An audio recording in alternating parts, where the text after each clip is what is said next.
வணக்கம்.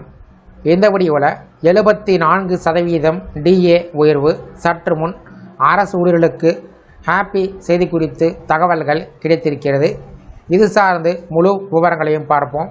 இந்த வீடியோவை தொடர்ந்து பார்க்கறதுக்கு முன்னாடி நம்ம சேனலை இதுவரைக்கும் சப்ஸ்கிரைப் பண்ணாதவங்க இந்த வீடியோக்கு கீழே இருக்க ரெட் கலர் சப்ஸ்கிரைப் பட்டன் அழுத்தி சப்ஸ்கிரைப் பண்ணிக்கோங்க. மத்திய அரசு ஊழியர்களும் ஓய்வூதியர்களும் எட்டாத ஊதியக்குழுவின் அமலாக்கத்திற்காக அதிக ஆவலுடன் காத்திருக்கிறார்கள். இத்துடன் மற்றொரு ஆர்வம் அதிகரித்து வருகிறது. எட்டாத ஊதியக்குழு முறையாக அமலுக்கு வருவதற்கு முன்பாக அகவலைப்படி எவ்வளவு அதிகரிக்கும் என்ற கேள்வி எழுந்துள்ளது. நாளுக்கு நாள் அதிகரித்து வரக்கூடிய பணவீக்கம், விலைவாசி உயர்வு ஆகியவற்றை ஈடு செய்யக்கூடிய வகையில் மத்திய அரசு ஊழியர்களுக்கு அகவலைப்படி டிஏவை வழங்கி வருகிறது. 6 மாதங்களுக்கு ஒரு முறையும் ஓராண்டுக்கு 2 முறையும் அகவலைப்படி திருத்தப்படுகிறது. 7வது ஊதியக்குழுவின் கீழ் அகவலைப்படி வளர்ச்சி முந்தைய ஊதியக்குழுவில் காணப்பட்டதை விட மெதுவாகவே இருந்தது. 8வது ஊதியக்குழு வர இருக்கும் நிலையில் அரசு ஊழியர்கள் ஒரு கணிசமான சம்பள உயர்வை பெறுவார்கள் என்று பொருளாதார நிபுணர்கள் நம்புகிறார்கள். மத்திய அரசு ஊழியர்களுக்கு தற்போது 58% அகவலைப்படி கிடைத்து வருகிறது. 8வது ஊதியக்குழு முழுவதும் அமலுக்கு வருவதற்கு முன்பாக அது அதிகரிக்கலாம் என்று எதிர்பார்க்கப்படுகிறது. இந்த நிலையில் டிசம்பர் 2025க்கான அகில இந்திய தொழில்துறை தொழிலாளர் விலை குறியீடு AICPE வெளியிட்டிருக்கிறது. இந்த குறியீடு 148.2 அதிகரித்துள்ளது. அரசு ஒவ்வொரு ஆண்டும் ஜனவரி மற்றும் ஜூலை மாதம் முதல் அமலுக்கு வரக்கூடிய வகையில் மார்ச் மற்றும் அக்டோபர் மாதத்தில் அகவலைப்படியை 2 முறை திருத்தி அமைத்து வருகிறது. மார்ச் 2026 அறிவிக்கப்பட உள்ள அகவலைப்படி 2026 ஜனவரி மாதத்திற்கான திருத்தம் சுமார் 60% உயரலாம் என்று அறிக்கைகள் தெரிவிக்கிறது.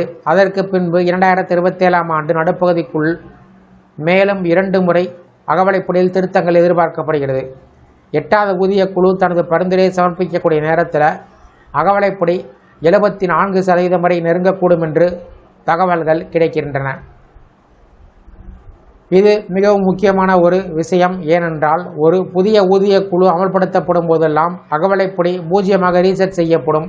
அப்போது உள்ள அகவலைப்படி புதிய அடிப்படை ஊதியத்துடன் இணைக்கப்படுவது வழக்கம்.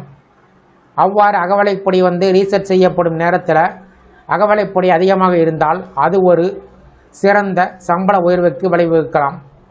கடந்த காலகட்டத்தில் இந்த முறையானது ஊழியர்களுக்கு உதவி செய்துள்ளது. 5வது ஊதியக்குழுவில் அகவலைப்படி 74% எட்டியது. 6வது ஊதியக்குழுவில் 124% வரை உயர்ந்தது. அத்துடன் ஒப்பிட்டால் 7வது ஊதியக்குழுவில் வளர்ச்சி மெதுவாகவே இருந்து வந்தது. இது வர இருக்கும் திருத்தத்திற்கு அதிக தாக்கத்தை ஏற்படுத்தக்கூடியதாக மாற்றும். 7வது ஊதியக்குழுவில் அகவலைப்படி வளர்ச்சி மெதுவாக இருந்ததற்கு ஒரு முக்கியமான காரணம் COVID-19 பெருந்தொற்று. அதிகரித்த நிதி நெருக்கடி காரணமாக 18 மாதங்களுக்கான அகவலைப்படியை அரசு முடக்கியது. இந்த காலகட்டத்தில் ஊழியர்கள் மற்றும் ஓய்வூதியர்கள் வழக்கமான உயர்வை இழந்தார்கள். மற்றொரு மிக முக்கியமான விஷயம் ஃபிட்மென்ட் ஃபேக்டர். இது புதிய அடிப்படை ஊதியத்தை கணக்கிட பயன்படுத்தும் ஒரு பெருக்கியாகும். 7வது ஊதியக்குழுவில் ஃபிட்மென்ட் ஃபேக்டர் 2.5 இருந்தது. அதாவது பழைய அடிப்படை ஊதியம் 2.5 பெருக்கப்பட்டு புதிய சம்பளம் பெறப்பட்டது. 8வது ஊதியக்குழுவிற்கு ஃபிட்மென்ட் ஃபேக்டர் சுமார் 2.5 இருக்கும் என்று எதிர்பார்க்கப்பட்டு வருகிறது. டிஏ மறுசீரமைப்புக்கு முன்பு அகவலைப்படி 74% நெருங்கி புதிய ஃபிட்மென்ட் ஃபேக்டரும் வலுவாக இருந்தால் ஊழியர்கள் தங்கள் மாத ஊதியத்தில் ஒரு கணிசமான உயர்வை எதிர்பார்க்கலாம்.